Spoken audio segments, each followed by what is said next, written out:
was born on November 18, 1920, in Palsman, Latvia, to Edvards and Artūra Cīruļa. He had three brothers, Kārlis, Edgars, Laimonis, and a sister, Zenta, who all have preceded him in death. He had very fond memories of his childhood, and especially cherished his elementary school days. In his teens, Artūrs moved to Riga, Latvia, to live with his aunt.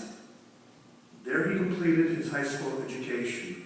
His intention was to study forestry at the University of Latvia. Unfortunately, world events would change the course of his life. In March of 1943, he was conscripted into the Latvian Legion. As a young soldier, he fought against communists in a homeland and was a decorated soldier for his bravery. At the end of the war, he found himself in Pinneberg, Germany, where he met his lifelong partner, Zidra. He began his academic studies in forestry at the Baltic University and was a member of the fraternity Imantika, which is a lifelong organization. In 1949, the university closed, and he left Europe for Chicago, where he was sponsored by a Lutheran congregation. He continued college at the Illinois Institute of Technology, where he studied engineering. Over the course of his career, he worked at U.S. Steel, McKenzie Engineering, and Sargent & Lundy. Artūrs arranged for Zidra and her parents, Ansis and Sofia, to travel to Chicago.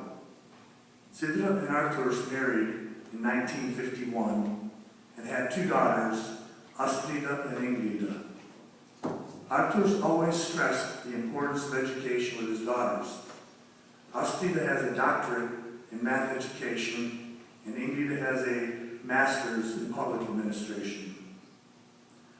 Artūrs also volunteered much time to his church, the Zion Latvian Lutheran Church of Chicago, and to the Latvian Center, Gada in Michigan. He was also a very active member in his fraternity, Imantika. Artūrs and Zidra retired to Michigan, where they built their home near the Latvian Center. At his Michigan home, he enjoyed spending time outdoors. He took great pride in his knowledge of forestry and would often be found working in the woods, cutting trees and splitting logs. Artūrs leaves behind his wife Zidra, his two daughters and their families, and numerous relatives in Latvia.